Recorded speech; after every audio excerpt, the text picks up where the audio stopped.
Hello friends, जब 9x में आपका स्वागत है। आज से आप लोग का क्लास 10 का फिजिक्स स्टार्ट हो रहा है, जिसमें पहला आपका चैप्टर होगा समतल पृष्ठों पर प्रकाश का परावर्तन। ये पहला चैप्टर है फिजिक्स का क्लास 10 का। समतल पृष्ठों पर प्रकाश का परावर्तन, ये आपके जो फिजिक्स है एनसीईआरटी पैटर्न पर आधारित होगा, जिसमें देखिए सबसे पहला टॉपिक है आप लोग का प्रकाश। सबसे पहला टॉपिक क्या है? प्रकाश है। अगर आपसे कोई पूछता है कि प्रकाश क्या होता है, लाइट क्या होता है, तो इसमें आपको बतलाना है कि प्रकाश एक प्रकार की ऐसी ऊर्जा है जो हमारे दृष्टि ज्ञान को जागृत करता है। प्रकाश एक प्रकार की ऐसी ऊर्जा है जो हमारे दृष्टि ज्ञान को जागृत करता है या हमारे नेत्रों में दृष्टि संवेदना उत्पन्न करता है। तो उसी को एक शब्दों में हम क्या कहते हैं जी? प्रकाश कहते हैं। या देखिए, एक हमने यहां पर भी परिभाषा लिखा है कि प्रकाश ऊर्जा का वह रूप है जिसकी सहायता से हमें वस्तुएं दिखाई देती है। या उसके बाद हमने लिखा है कि जब प्रकाश किसी वस्तु पर आपतित होता है तो वह परावर्तित होकर हमारे आंखों तक पहुंचता है, जिसके फल स्वरूप हमें वस्तुएं दिखाई देती है। तो उसी को एक शब्दों में लाइट कहा जाता है। उसी प्रकार से देखिए, अगला आप लोग का टॉपिक है प्रकाश स्रोत। प्रकाश स्रोत आप तो जानते हैं कि बहुत से हमारे प्रकाश स्रोत होते हैं। जैसे सूर्य भी एक प्रकाश स्रोत है, उसी प्रकार जलता हुआ विद्युत बल्ब भी एक प्रकाश स्रोत है।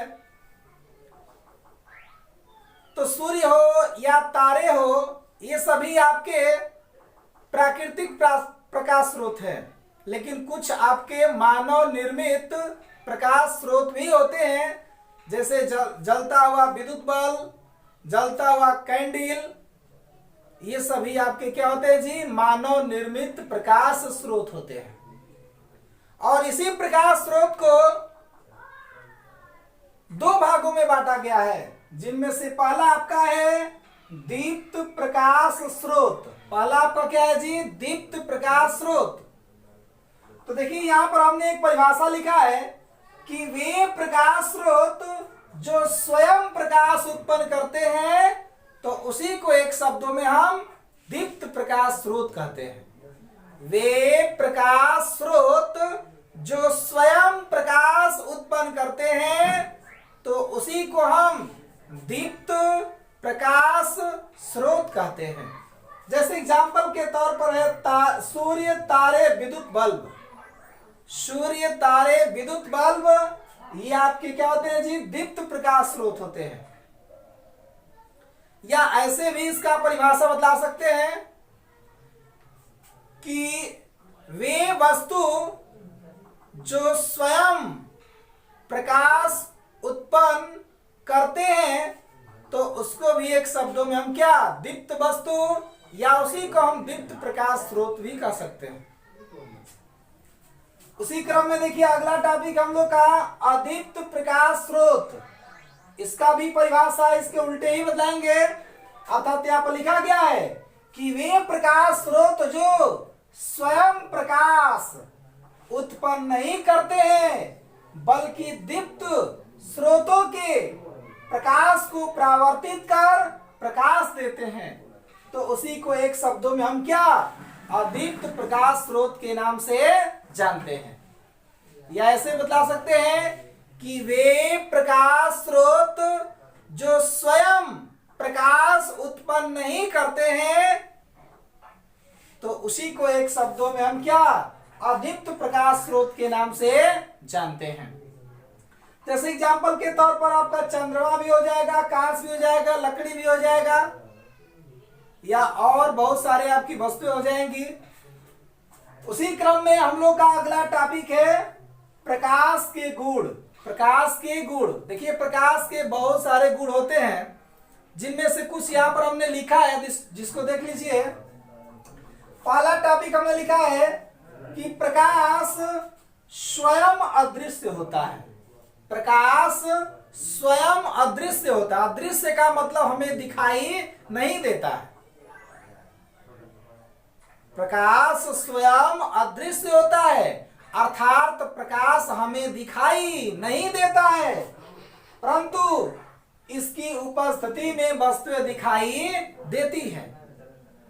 उसी प्रकार से दूसरा गुण दिया है, प्रकाश सरल रेखा में गमन करता है, यानी कि प्रकाश एक सीधी रेखाओं में ही चलती है। उसी प्रकार से तीसरा टॉपिक है, प्रकाश के संचरण हेतु किसी माध्यम की आवश्यकता नहीं होती है, यानी कि प्रकाश जब एक स्थान से दूसरे स्थान तक जाता है तो इसके गमन के लिए किसी भी प्रकार की माध्यम की आवश्यकता नहीं होती है। उसी प्रकार से अगला दिया है, प्रकाश निर्वात में भी गमन करता है। प्रकाश निर्वात में भी गमन करता है। देखिए प्रकाश का निर्वात में जब चलता है तो उसकी जो वेलोसिटी होती है 3×10⁸ मीटर प्रति सेकंड होती है, जो आगे आप पढ़ेंगे। लेकिन यहाँ पर अगला टॉपिक है, प्रकाश विद्युत चुंबकीय तरंगों के रूप में गमन करता है। जो आपका प्रकाश है ये विद्युत चुंबकीय तरंगों के रूप में ही गमन करता है। उसी प्रकार से छठवां नंबर गुण है, प्रकाश पारदर्शी माध्यम में गुजर जाता है। पारदर्शी माध्यम माने आपका कांच हो, वायु हो, निर्वात हो, जल हो, ये सभी आपके पारदर्शी माध्यम होते हैं, और इस माध्यम में आसानी से जो आपका प्रकाश होता है वो गुजर जाता है। उसी प्रकार से अगला पॉइंट है, प्रकाश अपारदर्शी माध्यम में गुजरता नहीं है। जो आपका प्रकाश होता है ये अपारदर्शी माध्यम में गुजरता नहीं है। अपारदर्शी माध्यम माने जैसे आपका कांच हो, लकड़ी हो, ये आपके क्या होते हैं जी, अरे कांच बोल रहे हैं, आपके लकड़ी हो, या मान लीजिए कि यहाँ पर व्हाइट बोर्ड हो या दीवार हो, ये आपके क्या होते हैं जी, अपारदर्शी माध्यम होते हैं। इसके आर पार प्रकाश की जो किरणें होती है ये गुजरती नहीं है। उसी प्रकार से देखिए अगला दिया है 8 नंबर कि विभिन्न माध्यमों में प्रकाश की जो चाल होती है भिन्न भिन्न होती है। जैसे अलग अलग माध्यम हो, जैसे कि निर्वात हो, एक कांच हो या जल हो, ये अलग अलग माध्यम है। तो अलग अलग माध्यमों में प्रकाश की जो चाल होती है ये अलग अलग होती है, ये आपको याद रखना है। उसी प्रकार से अगला पॉइंट है कि निर्वात में जो प्रकाश की चाल होती है ये 3×10⁸ मीटर प्रति सेकंड होता है। उसी क्रम में अगला टॉपिक दिया है कि चमकदार पृष्ठों से प्रकाश परावर्तित हो जाता है। कोई भी चमकदार पृष्ठ हो, जैसे मान लीजिए कि समतल दर्पण हो जाए या कोई आपका कांच हो जाए, तो उन चमकदार पृष्ठों से आसानी से जो प्रकाश होता है परावर्तित हो जाता है। इसलिए हमने यहाँ बताया कि चमकदार पृष्ठों से प्रकाश परावर्तित हो जाता है। उसी क्रम में आगे और भी 2 पॉइंट हमको जानना है। 11 नंबर में बता सकते हैं, 11 नंबर में आप कि जब प्रकाश एक माध्यम से दूसरे माध्यम में भी जाता है तो अपने मार्ग से विचलित हो जाता है।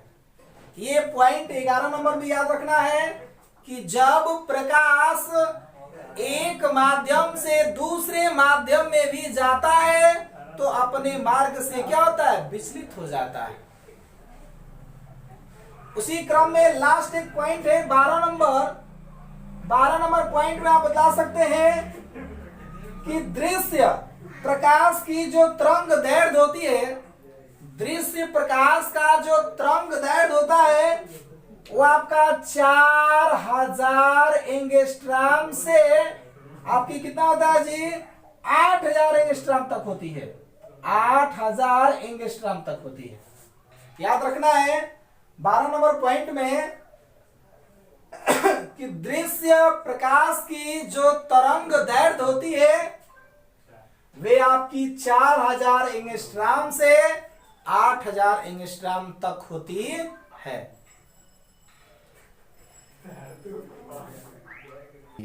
देखिए आप लोगों का अगला टॉपिक है प्रकाशिक माध्यम, ऑप्टिकल मीडियम क्या होता है ये हम जानेंगे। एक परिभाषा यहाँ पर हमने लिखा है कि प्रकाश जिन माध्यमों से होकर गुजरता है उन्हें प्रकाशिक माध्यम कहते हैं। एक प्रकाश यहाँ पर हमने लिखा है कि प्रकाश जिन माध्यमों से होकर गुजरता है उन्हें प्रकाशिक माध्यम कहते हैं, या ऐसे ही बता सकते हैं कि प्रकाश जिस वस्तु से होकर गमन करता है उसको भी एक शब्दों में हम क्या प्रकाशिक माध्यम के नाम से जानते हैं। और इस प्रकार आपके जो प्रकाशिक माध्यम है इनको 3 भागों में बांट दिया गया है, जिनमें से पहला आपका है पारदर्शक माध्यम, जिसको एक शब्दों में हम लोग पारदर्शी वस्तु के भी नाम से जानते हैं या पारदर्शी माध्यम भी बोल सकते हैं। दूसरा आपका है पारभाषक माध्यम, जिसको एक शब्दों में हम लोग अल्प पारदर्शी माध्यम भी कह सकते हैं। और उसी प्रकार से तीसरा है आपका अपारदर्शक माध्यम, जिसको एक शब्दों में आप अपारदर्शी माध्यम भी कह सकते हैं। तो देखिए तीनों को एक एक करके जानते हैं। इसमें पहला टॉपिक है पारदर्शक माध्यम। पारदर्शक माध्यम इसका परिभाषा बताएंगे कि जिन माध्यमों से प्रकाश का अधिकांश भाग गुजर जाता है उन्हें पारदर्शक माध्यम कहते हैं। इसका परिभाषा बताएंगे कि जिन माध्यम से होकर प्रकाश का अधिकांश भाग गुजर जाता है तो इस प्रकार के माध्यम को एक शब्दों में हम क्या पारदर्शक माध्यम के नाम से जानते हैं। जैसे एग्जाम्पल के तौर पर आपका वायु भी हो जाएगा, कांच भी हो जाएगा, स्वच्छ जल भी हो जाएगा और निर्वात भी हो जाएगा। और देखिए निर्वात को एक शब्दों में हम लोग एक आदर्श माध्यम के भी नाम से जानते हैं, क्योंकि निर्वात में प्रकाश का 100 में 100% जो भाग होता है गुजर जाता है। इसीलिए निर्वात को एक शब्दों में हम लोग आदर्श माध्यम कहते हैं, आइडियल मीडियम कहते हैं। उसी प्रकार से अगला हम लोग का टॉपिक है पारभाषक माध्यम। इसमें बताएंगे कि जिन माध्यमों से प्रकाश का केवल आंशिक भाग ही गुजर पाता है तो उसको एक शब्दों में पारभाषक माध्यम के नाम से जानते हैं। बतलाएंगे परिभाषा कि जिन माध्यमों से होकर केवल प्रकाश का आंशिक भाग ही गुजर पाता है तो इस प्रकार के माध्यम को एक शब्दों में हम क्या पारभाषक माध्यम के नाम से जानते हैं। जैसे एग्जाम्पल के तौर पर आपका दूषित जल हो जाएगा, जिसको गंदला जल भी बोला जाता है। उसी प्रकार से घिसा हुआ कांच भी हो जाएगा, उसके बाद तेली कागज भी हो जाएगा, या इसी को बोलते हैं तेल से भीगा हुआ कागज। ये सभी आपके क्या होते हैं जी पारभाषक माध्यम होते हैं। उसी प्रकार से अगला टॉपिक है आपका अपारदर्शक माध्यम। अपारदर्शक माध्यम इसकी परिभाषा बताएंगे कि जिन माध्यमों से प्रकाश का कोई भाग नहीं गुजरता है, जिन माध्यमों से प्रकाश का कोई भाग नहीं गुजरता है तो इस प्रकार के माध्यम को एक शब्दों में हम लोग अपारदर्शक माध्यम के नाम से जानते हैं। जैसे एग्जाम्पल के तौर पर आपका लकड़ी भी हो जाएगा और लोहा भी हो जाएगा।